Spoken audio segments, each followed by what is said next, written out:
Caio, a pergunta é a seguinte: é um pai desesperado, tá? Ele fala assim: Caio, o que fazer com uma filha de 19 anos? É a minha filha do meio, tá? Que não quer outra coisa a não ser navegar na internet e viver em um funk lixo. Viver de narguilé e chegar só de madrugada. Tô desesperado. Me ajuda, Caio. Ó, eu já fui a tua filha, né? Só que eu me converti antes, com 18, mas com uma intensidade que essa historinha dela é uma história de menina moça, de tão legal, tão pura.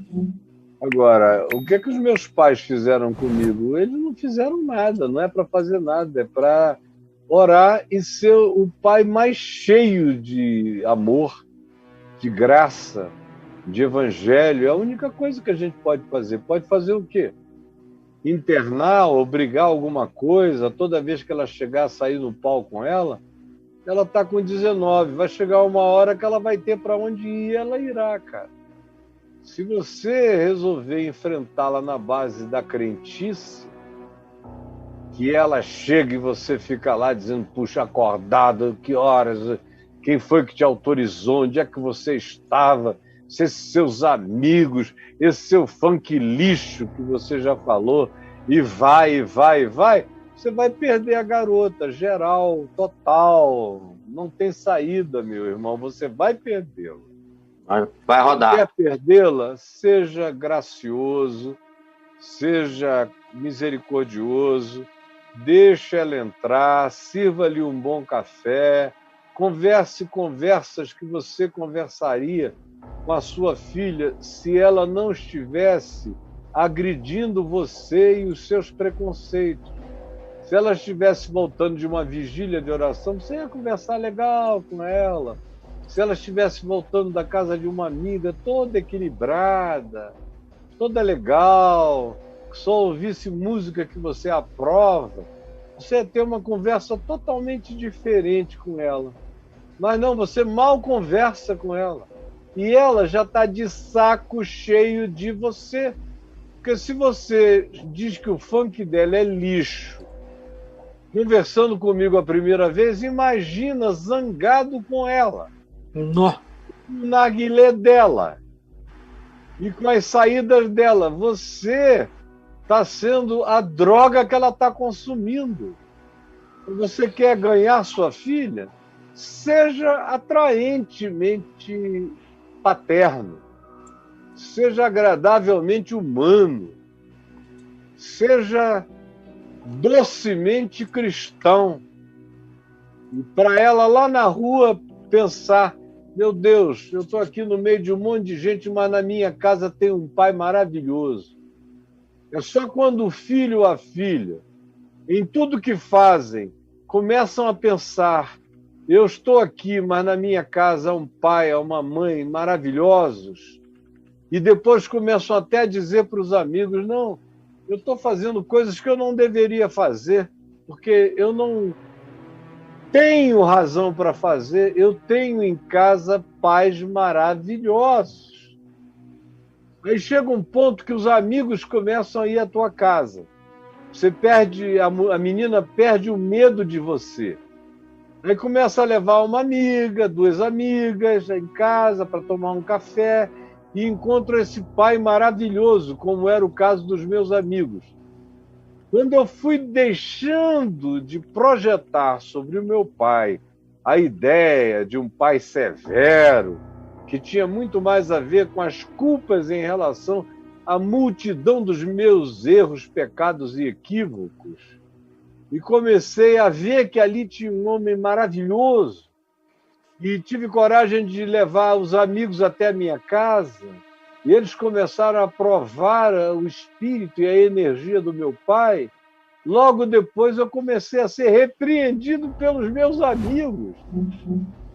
E diziam, puxa vida, Caio, meu Deus, meu pai é uma bagaça, minha mãe também. Se eu tivesse um pai como você e uma mãe como a sua, eu não seria como eu sou, não sei como é que você consegue ser tão ingrato. Eu comecei a levar bronca dos meus amigos. Como é que você consegue ser esse cafajeste, esse canalha, esse cara sem referência? Parece até que você é um órfão maltratado.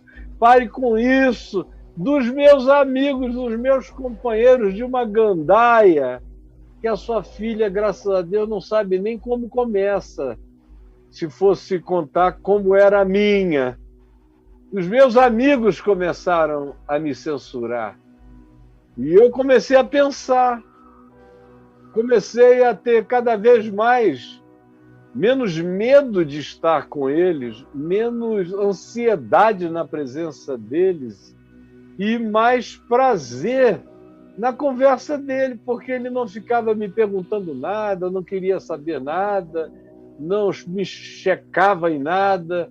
A gente só conversava coisas legais, da construção, do sítio da igreja, de uma viagem que ele tinha feito ao interior e voltado, de coisas na mata, de construções que ele estava fazendo no meio da selva, tirando água de um lugar baixo e levando no início por vento, por catavento, tipo moinho, jogando para cima e de lá descendo por gravidade quilômetros, eu aprendendo aquilo tudo, dizendo que cara mais sensacional, às vezes interessado, dizendo, será que eu podia hoje ver o que você está construindo?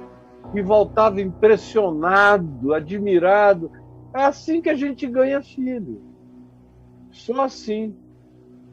Agora, se não for assim, eu não tenho o que te dizer, eu não tenho o que ensinar a ninguém. Porque essa é a única maneira que eu sei de aproximar filhos, de impressionar filhos e de ajudar os filhos a serem desvirginados pela graça, através do meu comportamento, da minha vida, das minhas manifestações de amor, dos meus acolhimentos e do tipo de assunto construtivo que, por exemplo, meu pai escolheu o tempo todo para conversar comigo e não sobre qualquer coisa que ele suspeitasse acerca do que eu fazia. Até quando chegou lá um membro da igreja e falou, olha, eu tenho um amigo delegado da Polícia Federal que disse que o Caio Fábio é o terceiro nome mais visado pela Polícia Federal aqui em Manaus. E eu só tinha 17 anos. E eu fui abordado por delegados na presença de amigos meus, de um amigo meu que era traficante de cocaína, de pó, e de tudo que você quiser, a quem eu ajudava, às vezes, a ir remando um barquinho na escuridão do Rio Negro, por debaixo do ródeo, até chegar num navio enorme na escuridão do Rio Negro.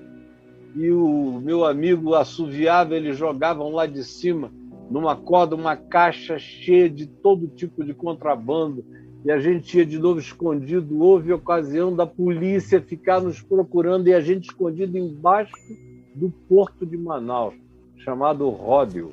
Quem mora lá sabe disso. Eu fiz o que vocês não podem nem imaginar.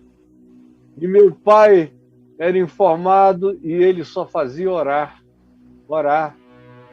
Mas o senhor não vai chamá-lo? Ele dizia, olha, vocês não conhecem o meu filho. Quanto mais você o oprimir, mais distante ele vai ficar.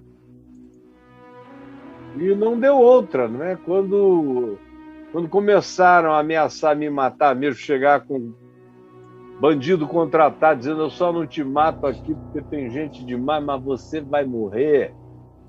E eu tenho prazer nisso. Eu não falei nem com ele, nem com ninguém. Eu só disse a ele que eu precisava sair da cidade, porque eu tinha brigado muito e precisava sair. E aí ele consentiu, não tinha nem como não consentir, ele só me abençoou. Orou por mim, me abençoou, e eu voltei um ano depois.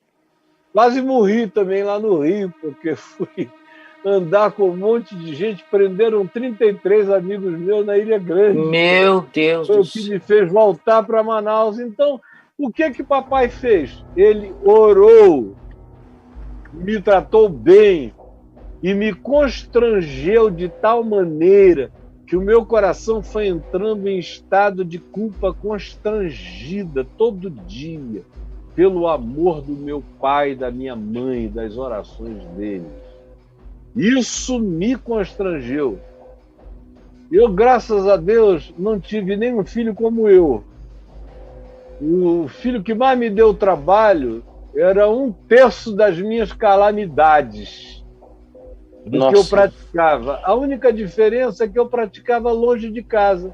E esse meu filho queria me provocar tanto que ele praticava em casa, para ver a minha reação. E eu logo me lembrei como meu pai tinha me tratado. Eu falei, é assim que ele vai ser tratado, e foi assim que eu o tratei. O tratei com firmeza quando era preciso, mas não perguntando o que você fez, de onde é que você estava, o que aconteceu. Eu aprendi que não. E que tem uma firmeza de princípios, mas que não tem que se transformar numa guerra e no enfrentamento paterno-filial, porque isso só coloca o filho na terra distante e sem coragem de voltar. Sabe aquele filho pródigo? A tua filha pródiga? Pensa no filho pródigo, que foi para a terra distante, o pai não mandou ninguém atrás. Mas o pai tratou com tanto amor, com tanta graça, com tanta igualdade, com tanto respeito, desaforo do indivíduo, que ele foi embora, perdeu tudo, depois de ter gastado com todo tipo de prostituição, hedonismo e loucura, e embriaguez. Ele foi acabar cuidando de porcos e desejando comer a comida dos porcos. Aí ele lembrou que o pai dele era bom. E ele disse, quantos trabalhadores na casa de meu pai, todos os trabalhadores têm pão com fartura. E eu aqui morro de fome. Levantar-me-ei e irei ter com meu pai, e lhe direi, pai, pequei contra os céus e diante de ti, já não sou digno de ser chamado teu filho, recebe-me ao menos como um dos teus trabalhadores. E vindo ele ainda longe, seu pai o avistou, e correndo na direção dele, o abraçou e o beijou. Antes dele falar, ele disse, pai, pequei contra os céus e diante de ti, já não sou digno de ser chamado teu filho. E o pai disse, parou a declaração, não quis nem saber do resto, mandou colocar um anel no dedo dele, sandálias nos pés, vesti-lo como um membro da família, levá-lo para casa, porque ele estava arrependido, mandou matar um novilho, contratou a melhor banda da cidade, deu uma festa. Porque disse, esse meu filho estava morto e reviveu, estava perdido e foi achado. Isso não é só parábola de Jesus, é conselho relacional para todo aquele que tem um filho, uma filha, que saíram das fronteiras dos princípios da família e foram para uma terra distante. No entanto, tinham as melhores memórias sobre o amor, a inclusão, a misericórdia, a compaixão paterna, e por isso voltou com aquela certeza, esperança, certeza de ser outra vez acolhido. Ele só não pensou que fosse tanto, ele pensou que ia ter emprego, trabalho, comida, banho, uma casa, junto com os trabalhadores que eram tratados com toda a dignidade, mas o pai o colocou de volta à mesa da família. Esse é o único conselho que eu tenho para dar a você ou a qualquer outra pessoa. Entendeu, meu amigo amado? Beijo.